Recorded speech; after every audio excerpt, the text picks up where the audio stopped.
ತಹಶೀಲ್ದಾರ್ ನೇತೃತ್ವದಲ್ಲಿ ದಾಳಿ ನಡೆದಿದ್ದು 5 ಬಾಲ್ಯ ವಿವಾಹಕ್ಕೆ ಬ್ರೇಕ್ ಬಿದ್ದಿದೆ. ಇದಕ್ಕೆ ಸಂಬಂಧಪಟ್ಟಂತೆ ಒಂದು ಬ್ರೇಕಿಂಗ್ ನ್ಯೂಸ್ ಅಪ್ಡೇಟ್ ಆಗ್ತಾ ಇದೆ. ಏನೋ ತಹಶೀಲ್ದಾರ್ ನೇತೃತ್ವದಲ್ಲಿ ದಾಳಿ 5 ಬಾಲ್ಯ ವಿವಾಹಕ್ಕೆ ಬ್ರೇಕ್ ಬಿದ್ದಿದೆ. ಅಪ್ರಾಪ್ತ ಬಾಲಕಿಯರ 5 ಬಾಲ್ಯ ವಿವಾಹ ತಡೆಯುವಲ್ಲಿ ತಂಡ ಯಶಸ್ವಿಯಾಗಿದೆ.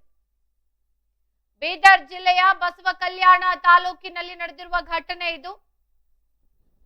ಗೋಟಾಳ, ಜೋಗವಾಡಿ ಹಾಗೂ ಕೌಡಿಯಾಳ ಗ್ರಾಮದಲ್ಲಿ ನಡೆದಿರುವ ಘಟನೆ. ಅಂದ್ರೆ ಬೀದರ್ ಜಿಲ್ಲೆಯ ಬಸವ ಕಲ್ಯಾಣ ತಾಲೂಕಿನ ಕೆಲವು ಗ್ರಾಮಗಳಲ್ಲಿ ಬಾಲ್ಯ ವಿವಾಹ ತಡೆಯುವಲ್ಲಿ ಅಧಿಕಾರಿಗಳ ತಂಡ ಯಶಸ್ವಿಯಾಗಿದೆ. ತಹಶೀಲ್ದಾರ್ ದತ್ತಾತ್ರೇಯ ಗಾದ ನೇತೃತ್ವದಲ್ಲಿ ಅಧಿಕಾರಿಗಳು ದಾಳಿಯನ್ನ ನಡೆಸಿರುವಂತದ್ದು. 18 ವರ್ಷ ತುಂಬುವವರಿಗೆ ಮದುವೆ ಮಾಡುವುದು ಶಿಕ್ಷಾರ್ಹ. ಅಪರಾಧ ಮದುವೆ ಮಾಡಿದ್ರೆ ಕಠಿಣ ಕ್ರಮವನ್ನ ಕೈಗೊಳ್ಳಲಾಗುವುದು ಅಂತ ತಹಶೀಲ್ದಾರ್ ಈ ಸಂದರ್ಭದಲ್ಲಿ ಎಚ್ಚರಿಕೆಯನ್ನ ಕೂಡ ನೀಡಿದ್ದಾರೆ.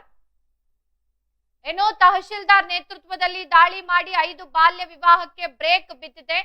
ಅಪ್ರಾಪ್ತ ಬಾಲಕಿಯರ 5 ಬಾಲ್ಯ ವಿವಾಹ ತಡೆಯುವಲ್ಲಿ ಅಧಿಕಾರಿಗಳ ತಂಡ ಯಶಸ್ವಿಯಾಗಿದೆ.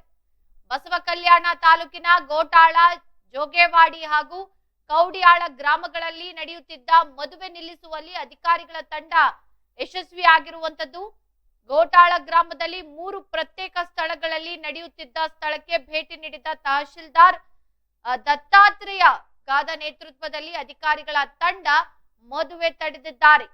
18 ವರ್ಷ ತುಂಬುವವರಿಗೆ ಮದುವೆ ಮಾಡುವುದು ಶಿಕ್ಷಾರ್ಹ ಅಪರಾಧವಾಗಿದೆ ಅಂತ ಅಧಿಕಾರಿಗಳ ತಂಡ ಹೇಳಿದ್ದು, ಯಾವುದೇ ಕಾರಣಕ್ಕೂ ಮದುವೆ ಮಾಡಬಾರದು, ಒಂದು ವೇಳೆ ಮದುವೆ ಮಾಡಿದ್ದಲ್ಲಿ ಕಠಿಣ ಕ್ರಮವನ್ನ ಕೈಗೊಳ್ಳಲಾಗುವುದು ಅಂತ ತಹಶೀಲ್ದಾರ್ ಎಚ್ಚರಿಕೆಯನ್ನ ಕೊಟ್ಟಿದ್ದಾರೆ.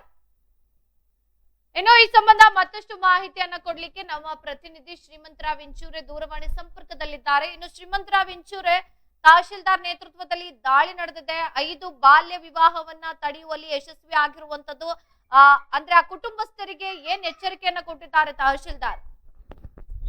ಹೌದು ರಚನಾ ಅವರೇ, ಈ 16 ವರ್ಷದ ಬಾಲಕಿಯರೊಂದಿಗೆ ನಡೆಯುತ್ತಿದ್ದ 3 ಮದುವೆಗಳನ್ನು ತಡೆಯಲಾಗಿದ್ದು, ಇದು ತಹಶೀಲ್ದಾರ್ ನೇತೃತ್ವದಲ್ಲಿ ತಾಲೂಕಾ ಅಧಿಕಾರಿಗಳ ತಂಡದೊಂದಿಗೆ ಇದು ಜೋಗೇವಾಡಿ ಗ್ರಾಮ ಮತ್ತು ಕೌಡ್ಯಾಳ ಗ್ರಾಮದಲ್ಲಿ ತಲಾ ಒಂದೊಂದು ಮದುವೆ ತಡೆಯಲಾಗಿದೆ.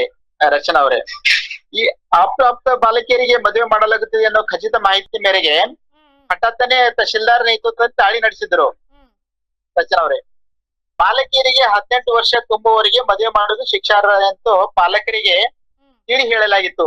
ರಚನಾ ಅವರೇ, ಈಗ ಇದಕ್ಕೆ ಸಂಬಂಧಪಟ್ಟಂತೆ ಆ ಕುಟುಂಬಸ್ಥರು ಮದುವೆ ಮಾಡಲ್ಲ ಅಂತ ಮಕ್ಕಳಿಗೆ ಹೇಳಿದಾರಾ? ಹೌದು ರಚನಾ ಅವರೇ, ಇದು ಅಧಿಕಾರಿಗಳು ತಿಳಿ ಹೇಳಿದ್ರು. ಬಾಲಕಿಗೆ PUC ತನಕ ಆಗ್ಲಿ, ಹುಡುಗಿ ಎಲ್ಲಿ ತನಕ ಕಲಿತಾ ಅಲ್ಲಿ ತನಕ ಕಲಿಯೋಗೋಸ್ಕರ ಸರ್ಕಾರದಿಂದ ಸಹಾಯಧನನು ಇದೆ, ಸ್ಕಾಲರ್ಶಿಪ್ ಇದೆ, ಮತ್ತೆ ಫ್ರೀ ಆಫ್ ಕಾಸ್ಟ್ ಏನು ಇದು ಇಲ್ಲ ಏನಿಲ್ಲ ಅಂತ ಹೇಳ್ತಾ ಇದ್ರು. ರಚನಾ ಅವರೇ, ಓಕೆ, ಧನ್ಯವಾದ ತಮ್ಮೆಲ್ಲ ಮಾಹಿತಿಗಾಗಿ. ಏನೋ 18 ವರ್ಷ ಮೇಲ್ಪಡದ ಬಾಲಕಿಯರಿಗೆ ಮದುವೆಯನ್ನ ಮಾಡಲಾಗ್ತಾ ಇತ್ತು. ಆ ರೀತಿಯ 3 ಮದುವೆಗಳನ್ನ ಒಂದೇ ಗ್ರಾಮದ ಪ್ರತ್ಯೇಕ ಸ್ಥಳಗಳಲ್ಲಿ ತಡೆದಿರುವಂತದ್ದು. ಮಕ್ಕಳು ಎಲ್ಲಿವರೆಗೂ ವಿದ್ಯಾಭ್ಯಾಸ ಕಲಿತಾರೋ ಅಲ್ಲಿವರೆಗೂ ಕಲಿಸ್ಬೇಕು. ಜೊತೆಗೆ 18 ವರ್ಷ ಮೇಲ್ಪಡುವವರೆಗೂ ಯಾವುದೇ ಕಾರಣಕ್ಕೂ ಮದುವೆ ಮಾಡಬಾರ್ದು. ಏನಾದ್ರೂ ಅದನ್ನ ಮೀರಿ ಮದುವೆ ಮಾಡಿದ್ರೆ ಅಂತವರ ವಿರುದ್ಧ ಕಾನೂನು ಕ್ರಮ ಕೈಗೊಳ್ಳಬೇಕಾಗುತ್ತೆ ಅಂತ ಈ ಸಂದರ್ಭದಲ್ಲಿ ತಹಶೀಲ್ದಾರ್ ಕೂಡ ಎಚ್ಚರಿಕೆಯನ್ನ ನೀಡಿದ್ದಾರೆ.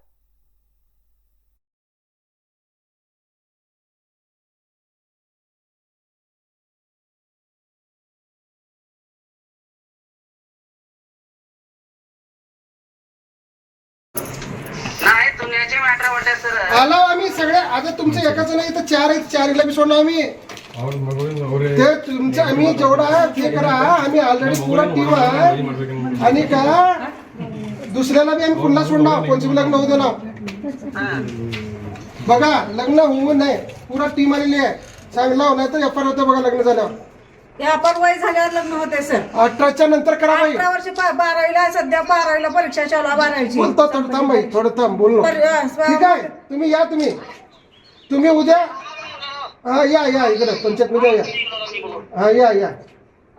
18 वर्षाच्या नंतर करा. मग 12वीची परीक्षा दिल्यावर करायला हवी. डेट ऑफ बर्थ आमच्या पशी आहे बाई. आम्ही तुमचे एवढे लोक इथे आला, आम्हाला काही हे नाही.